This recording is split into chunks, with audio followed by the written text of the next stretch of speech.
Nosotros los dominicanos nos hemos educado así. La sociedad dominicana se educó así. Y la política dominicana siguió esa educación violenta a través de dictadura.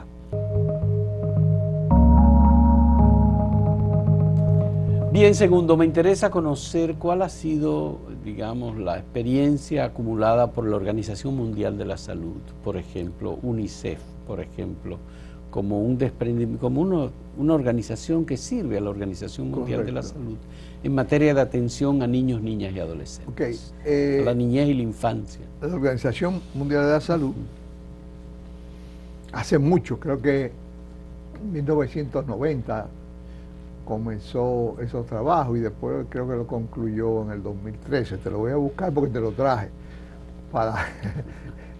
Y hizo lo que debió hacer.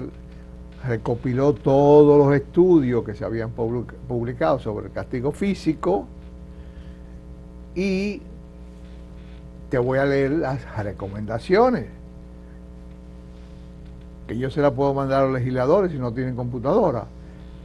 Y están claras las recomendaciones de la Organización Mundial de la Salud, están claras las recomendaciones de la UNICEF. Te voy a leer las de la Organización Mundial de la Salud. Ajá, a ver.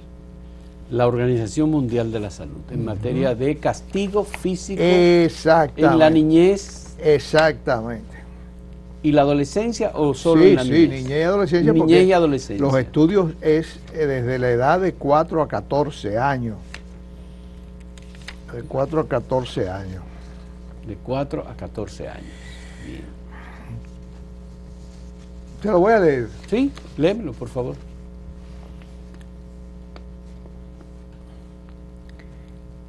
Alrededor del 60% de los niños de 2 a 14 años sufren castigos físicos regularmente por parte de sus padres u otros ciudadanos, mayormente en países de Sur y Centroamérica. ¿Qué concluyen? La evidencia, es la palabra muy importante, la evidencia es lo contrario a tontería, porque es la evidencia científica. La evidencia muestra que el castigo corporal aumenta los problemas de conducta de los niños con el tiempo y no tiene resultados positivos. Aumenta los problemas de los niños con el tiempo. No lo digo yo con mi experiencia, que fue lo que yo viví. Lo dice el resumen de todos los estudios recolectados por la Organización Mundial de la Salud. Sigo. Todo castigo corporal, por leve que sea, conlleva un riesgo inherente de agravamiento. Los estudios sugieren que los padres que recurren al castigo corporal tienen un mayor riesgo de cometer maltrato grave.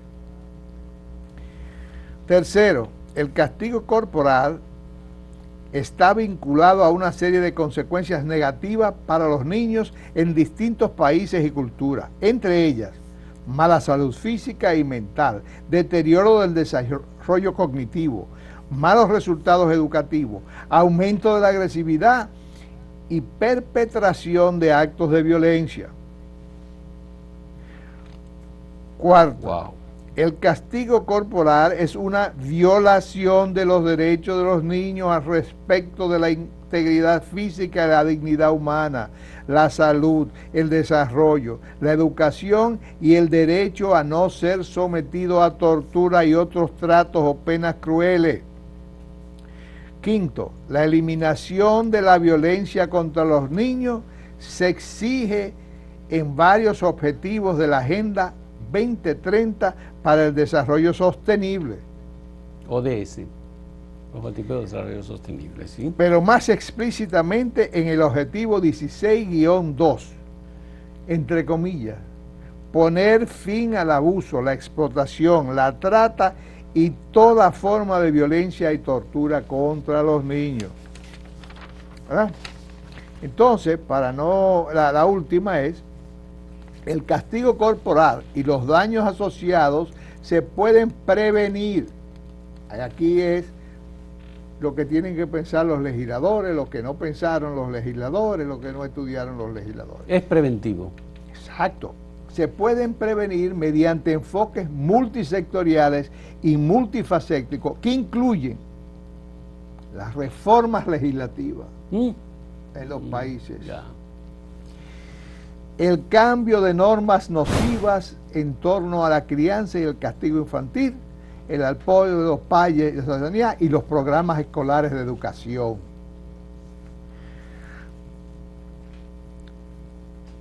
Entonces, el Comité de los Derechos del Niño de las Naciones Unidas, Convención sobre los Derechos del Niño, todo castigo en que se utilice la fuerza física y destinado a causar algún grado de dolor, tú no puedes castigar aunque sea sin que tú puedas un poquito de dolor, ¿verdad? Algún grado de dolor, por leve que sea, se considera un abuso. Se considera un abuso. Ahora vamos con la UNICEF. Los datos de la UNICEF, obtenidos a partir de encuestas representativas a nivel nacional en 56 países, estudiados de 2005 al 2013, muestran que aproximadamente 6 de cada niños entre 2 y 14 años sufrieron castigos corporales por parte de los adultos y los cabros. O sea, y similar en niños y niñas. O sea, que es un problema serio. Los estudios han demostrado, de acuerdo a la UNICEF, el castigo corporal, tanto en la casa como en las escuelas, en algunos casos, superó el 70% en África y América Central. El 70%. O sea, 70% de los niños habían sufrido algún tipo de maltrato, o en la casa, que es donde fundamentalmente ocurre, o en las escuelas. ¿África o América Central? África y América Central. Wow. Oye esto, que los legisladores, los pediatras, los médicos deberían oír. A pesar de su amplia aceptación, esos maltratos físicos, los azotes, también están vinculados a funciones cerebrales atípicas y debilitan los factores y habilidades cognitivos de los niños. O sea que no solamente afecta a la conducta a largo plazo, sino que afecta el cerebro de los niños. Funciones cerebrales atípicas. Sí, señor. Y una cosa penosa, que también concluye la UNICEF, los niños con discapacidad tienen mayor probabilidad de ser castigados físicamente, porque son los que frustran más, son los que enervan a los cuidadores y a la parentela. Entonces, sí, te voy a leer nada más. La discapacidad los expone más. Exacto, te voy a leer nada más el paquete técnico de INSPIRE, una de las recomendaciones, para que no nos extendamos. Una de las recomendaciones principales, la primera, implementación y cumplimiento de leyes que prohíban el castigo. El castigo. No es que María estaba lavando y se le acabó el jabón. No, muy bien. Una prohibición. Prohibir el castigo. Prohibir el castigo.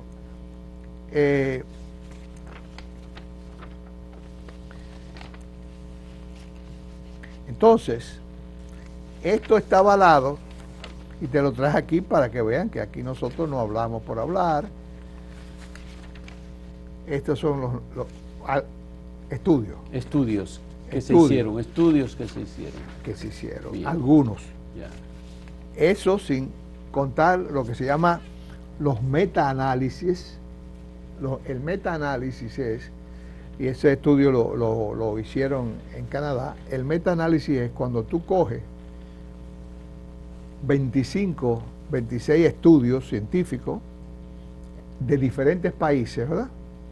Entonces tú coges esos 25 estudios y, valga la redundancia, los estudia, los examina estadísticamente, matemáticamente, y tú sabes qué es lo que realmente concluyen esos 25 estudios y si esos 25 estudios fueron hechos con la normativa científica que avalan sus resultados. Después que hacen ese paquete, ¿verdad? Y lo cuelan, vamos a decirlo así, se produce el metaanálisis. El metaanálisis. ¿Qué produjo el metaanálisis? Comprobó exactamente lo que dice la Organización Mundial de la Salud. Ya. ¿Y qué recomiendan después de un metaanálisis de cientos y cientos de pacientes?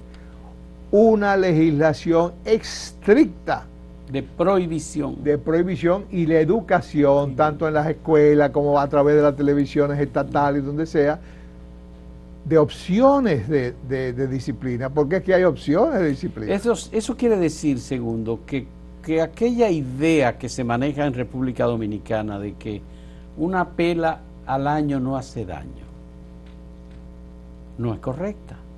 Una pela al año no hace daño, yo te diría que es correcta, incorrecta y peligrosa.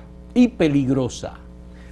¿Por qué es correcta? Bueno, si tú le das una pela a un niño una vez al año, lo traumatiza, pero al año siguiente está bastante curado. Ahora, entonces quizás es correcta, pero si tú se la das todos los años y se la das por todos los años de desarrollo, es un castigo físico y lo va a afectar. Está demostrado. Está demostrado, ciertamente.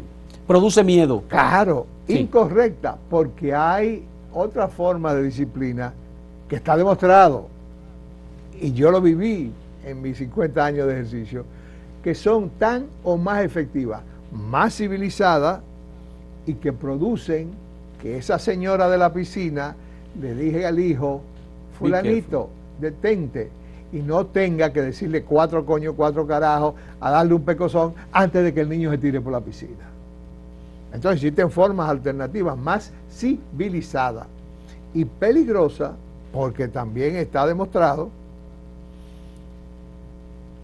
que del golpecito con el periódico, la chancletica, la pecosadita, se puede pasar en un 40-50% de los casos ya a un abuso físico. A un abuso físico. Porque cada padre es un mundo, con sus propios problemas, con sus frustraciones, y tú no sabes cuándo se va a disparar el gatillo hacia un ataque más violento.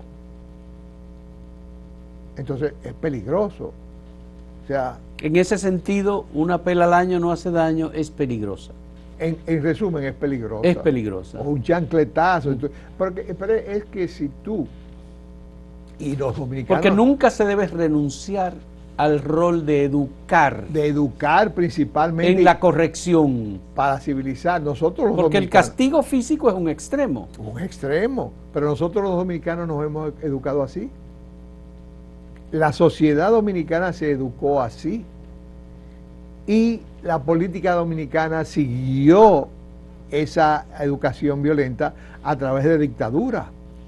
Entonces nosotros tenemos que corregirnos eso, porque si no, el dominicano, como dicen, nosotros lo decimos entre dominicanos, aquí es a macanazo limpio, aquí la gente entiende cuando tú le das 4 pecosones. Aquí hubo un político que decía macana, macana. Macana y macana. Por supuesto. ¿Por qué? Porque hay toda una generación que se educó a macanazo. El macanazo se puede traducir como chancletazo, como correazo, como periodicazo, como pecosonazo, como cocotazo. Se traduce en todas esas cosas. Entonces, si nosotros queremos civilizarnos más, tenemos que usar métodos de castigo más civilizados. Pero eso es parte de la cultura dominicana. Es parte de la cultura, pero se puede ir corrigiendo, porque si mientras más hagamos correcciones de nuestra cultura, más nos vamos a civilizar. Y yo siempre pongo un ejemplo extremo en esas cuestiones. Señores, los nórdicos eran las hordas invasivas que iban a Inglaterra y arrasaban. Y hay una descripción de un narrador, no es narrador, estas personas que van escribiendo lo que acontece, bueno, esas personas que escriben lo que va aconteciendo a través de la historia, no son exactamente un relator inglés de las invasiones de los vikingos a Inglaterra, y dice, esos hombres rubios de cabellos largos, de tamaños inmensos, que iban defecándose y teniendo relaciones sexuales a medida que avanzaban, cuando llegaban a las aldeas no quedaba nadie vivo. Y eso hoy día son los países más civilizados del mundo. Entonces, ¿se puede? Claro que se puede. Y no se pierden la esencia, porque los suecos tienen su esencia, tienen su cultura, la han mantenido, la han mejorado, la han brillado. Entonces, esos señores que iban defecándose a medida que avanzaban, son hoy la gente más civilizada del mundo. Y tienen las democracias de mayor calidad. De mayor calidad. Entonces, los noruegos, los suecos, los finlandeses. Claro, nosotros podemos civilizarnos manteniendo nuestra esencia. Aumentando incluso nuestra esencia, que no se aumenta porque nosotros no le damos tampoco mucho interés a la cultura. ¿Y cómo logramos tener un Congreso que pueda entender, por ejemplo, para aprobar un código penal, estos elementos, estos factores importantes de los metaestudios que se han hecho con mega resultados? Me viene a la cabeza una expresión de una pariente mía y yo te digo, ay Fausto, porque esa es una labor tremenda. No, porque existe el legislador lego, que es un elemento valiosísimo de aporte, digamos, a los que sí tienen conocimiento, formación, que son abogados, que son médicos, que son ingenieros, que tienen calidad y que tienen lecturas, niveles de lecturas. ¿En el Senado y en los diputados? No, estoy viendo, digo, la Cámara de Diputados o Senado ideal. Ideal. Pero está el legislador lego. Tú puedes decir, bueno, Antonio Marte es un legislador lego, en el sentido de que él sabe de método de transporte, pero no le pida otra cosa. Sí, pero, por ejemplo, ese legislador lego, que es él, que obviamente defiende sus intereses, pero puede tener la buena intención de hacer algo bien por la hecho. comunidad, bien hecho. Claro, sí. Ahora, cuando tú multiplicas ese personaje y a los que están multiplicándose le agrega factores sociopáticos, delincuenciales, políticos que van a por lo suyo, por su partido, aspirantes a la corrupción. A ver, entonces tú tienes ahí una mezcla que realmente no beneficia a la comunidad. Y esa es la gran labor futura, porque eso se va a modificar por generaciones, eso no lo vamos a ver nosotros. Pero se puede tratar de hacer. Pero esa es la gran responsabilidad del liderazgo político y de los partidos. Exactamente, de la clase gobernante. Vamos a llamarle de la clase gobernante. Sí, porque en definitiva los partidos son los que canalizan las aspiraciones de la gente a ser diputados y senadores. Exacto, pero no es por criticar, porque uno no tiene interés, ni tú como periodista, ni yo me llamo opinador, que a veces opino de todo lo que no me corresponde, pero es objetivo, así como esos estudios. Si tú haces un estudio en el Congreso o en la Cámara de Legisladores, lo que sea, el resultado es penoso. Entonces esa gente va a un experto y le dice, miren lo que dijo la OMS. Entonces le dicen a otros, eso es pendejada, eso no, aquí no se aplica, vamos a hacer esto, vamos a hacer lo otro. Y entonces la OMS se queda en papeles y prevalece el criterio de esos señores con unos criterios que son decimonónicos. Entonces por ahí andan las cosas, por decirlo muy difíciles. Pero por suerte, por ejemplo, ahora vemos instituciones como CONANI, el gabinete de la primera dama, que hacen una protesta muy atinada. Razonada, bien ponderada. Claro. Leí el documento que publicó el CONANI junto con el Gabinete de la Niñez y la Adolescencia. Claro, claro. Y que es un retroceso aprobar un código en las condiciones en que se está discutiendo. Claro. Vamos a hacer una última pausa en este diálogo con Segundo Inver Brugal, psiquiatra. Qué bien.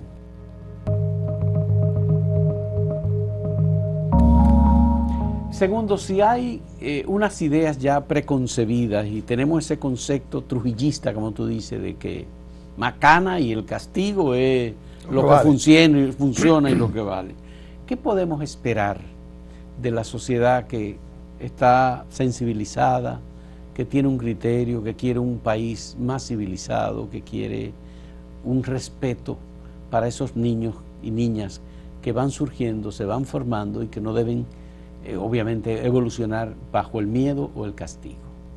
¿Qué debemos esperar? Bueno, mira, en cierto sentido, dentro de la, yo diría, del pesimismo tradicional que tenemos los dominicanos acerca de cómo han ido las cosas y cómo van las cosas, hay muchos factores optimistas, hay muchos factores que nos pueden decir que esperanzadores. Yo creo que, y no se publica lo suficiente, yo creo que en los últimos 4 o 5 años se han hecho intentos de institucionalización por parte del gobierno en muchas áreas que antes no existían y que se van a ir viendo con el tiempo. Yo creo que hay una juventud que, aunque aparentemente superficial en pensamiento, tiene poco interés por la cultura, no se mete mucho en política, pero aspiran a vivir de una forma civilizada y tienen como patrón a Norteamérica y tienen como patrón a países europeos. Yo creo que esa juventud, que ahora son técnicos, que ahora son profesionales, que forman su familia, van a hacer presión para que el país se civilice, porque ellos aspiran a vivir en un país más civilizado. Eso no hay duda. Lo lamentablemente que esa clase, que yo diría que es la clase media, media alta, que son los que, vamos a decir, que rían una civilización como ellos la ven en otros países, lamentablemente no se involucra en la parte política, porque la consideran contaminada y no quieren meterse ahí, como dicen ellos. Yo no me meto ahí, es inútil, eso está corrompido, entonces se pierden una cantidad de talentos y de personas de buena voluntad, pero existen. Entonces hacen su presión indirectamente a través de asociaciones empresariales, a través de asociaciones, otros sindicatos, profesionales, hay asociaciones profesionales comunitarias que van a hacer presión. Otra cosa interesante que está pasando en el país, esperanzadora, tú vas a las provincias y ya hay un comité, hay una asociación comunitaria, ya hay una asociación de amigos del pueblo, o sea, hay una mayor organización de las comunidades que van a hacer presión a los políticos en el futuro. Lamentablemente, eso está contrastado con una gran mayoría que todavía, por su estado, vamos a decir, de pobreza, está más bien respondiendo a las necesidades primarias, a su estómago, a la supervivencia, y no se interesan por nada de eso, aunque sean las primeras víctimas de todo eso. Aunque sean las primeras víctimas, pero no se interesa por eso. Pero yo creo que sí, que en el futuro, y se ha visto, a pesar vuelvo y te digo, de que hay mucha frustración, yo creo que se ha ido avanzando. Pero tú no le ves una evolución, por ejemplo, al sistema de partidos políticos, porque veo que me lo está dejando al margen, no está diciendo nada sobre él, piensa que puede ser que las organizaciones comunitarias, profesionales, sindicatos, evolucionen más que los partidos. Sí, vamos a lo factual. Sí, a ver. Si tú te vas a lo factual y tú estudias partido por partido, salvo excepciones, tú tienes que salir con la nariz tapada. Porque entre imputados, sospechosos, ejecutantes y otros elementos que los componen, lo fáctico te da que no hay muchas esperanzas. Sin embargo, hay jóvenes que parecería que van a hacer otra cosa en el futuro. Sin embargo, si tú te pones a ver en todos ellos, yo no entiendo por qué quieren ser presidentes. Porque ninguno ha dicho un plan, ninguno ha dicho un proyecto, ninguno ha dicho cómo van a cambiar la sociedad. Incluso muchos de ellos nunca han combatido la impunidad ni la corrupción, han mantenido el silencio. Entonces tú dices, estos son jóvenes políticos o estos son jóvenes con otras mentalidades políticas, que es muy diferente, porque pueden ser jóvenes políticos que van a seguir el mismo librito que sus anteriores, pero si fueran jóvenes políticos diferentes, sí. Que dejé prendido el celular un momento. Si fueran jóvenes políticos que van a hacer algo diferente, todavía no se han mostrado esa diferencia. Pero hay jóvenes políticos en esos partidos. Entonces, pero el partido en sí, fácticamente evaluado, yo no creo que haya Pero mucha hemos visto, esperanza. segundo, lo que hemos visto es cómo han evolucionado las generaciones. Antes estuvo Balaguer, estuvo Peña Gómez, estuvo Bosch, ahora hay otros que les han sustituido y que incluso los partidos mayoritarios que eran el Reformista y el PRD evolucionaron y están en lo profundo, en el olvido. Ahora son el PLD, el PRM y Fuerza del Pueblo, que hay dos de esas que son organizaciones relativamente nuevas, pero recién fundadas. Son recién fundadas, pero recién fundadas con cambalache, porque más o menos son las mismas personas. Sí. Ahora, eso no quiere decir, vuelvo y te digo, que ahí no hay elementos que vayan a transformar en el futuro. Y como ha sucedido en otros países, que aquí nunca se habla mucho de eso, en un momento determinado, la sociedad desesperada y frustrada con los partidos tradicionales, se forman alianzas de algunos partidos pequeños y de otras organizaciones y sacan un presidente.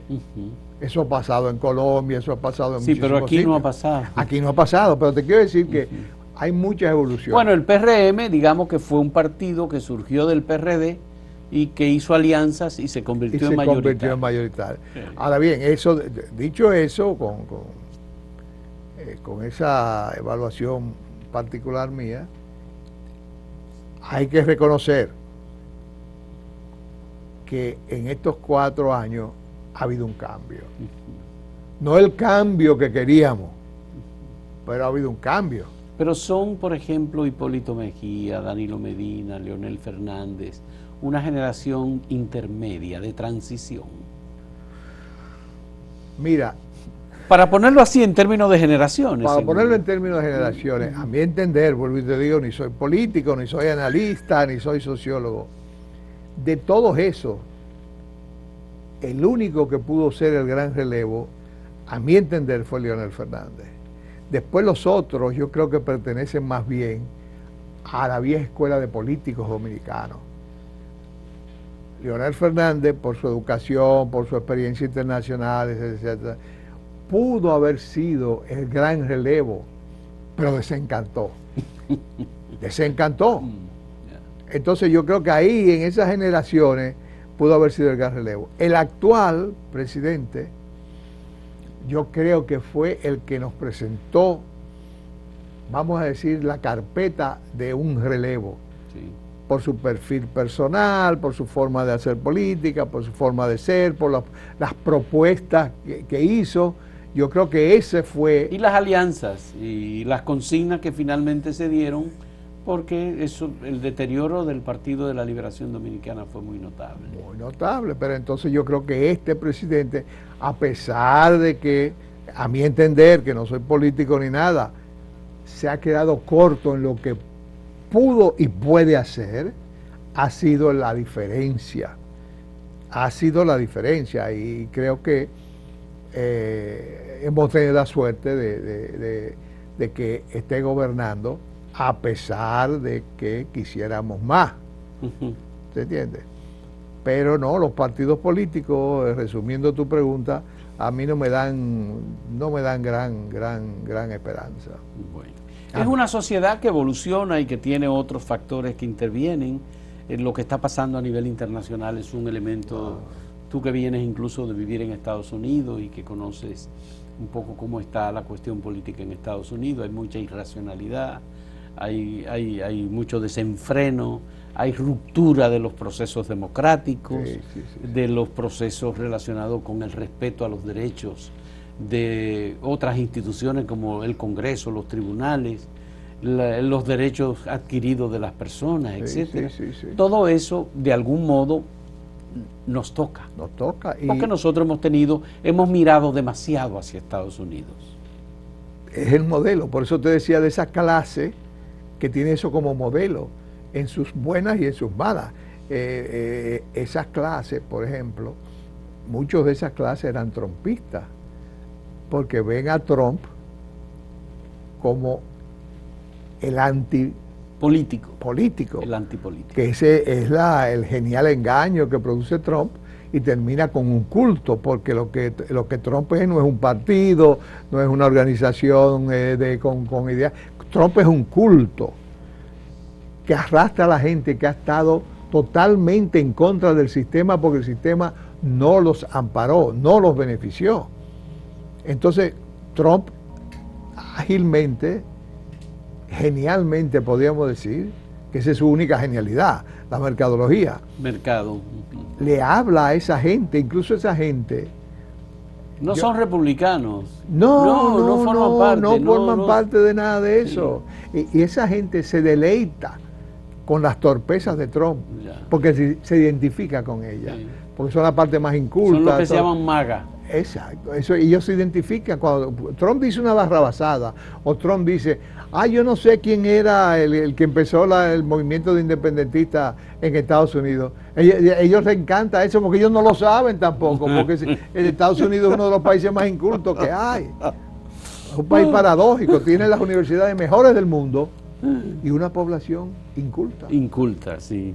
Bueno, muy bien, muy agradecido, Segundo. Estoy sumamente agradecido de este diálogo. Me permite hablar todas estas cosas. ¿Verdad? No, y qué bueno que las podamos hablar, porque en realidad se trata de transmitir información y datos que son muy actuales y que deben estar muy presentes. Además, hay que educar con hechos. Con hechos. ¿Te entiendes? Muy agradecido. Y ojalá que algunos legisladores en sus jipetas, porque ya las jipetas tienen televisiones adentro, en sus jipetas vean este programa y se den cuenta de que hay hechos y hay estadísticas que deben hacerlos dudar de esa legislación. Bien, muchas gracias a Segundo Inver Brugal, que es psiquiatra con su especialidad en psiquiatría infantil y del adolescente, y que, como ya dijimos en principio, es miembro vitalicio de la Academia Americana de Psiquiatría Infantil y Adolescente y es miembro vitalicio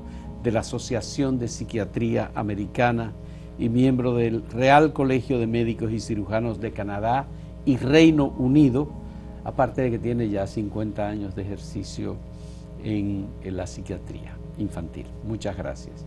Gracias por acompañarnos a ustedes también en este diálogo. Hasta luego.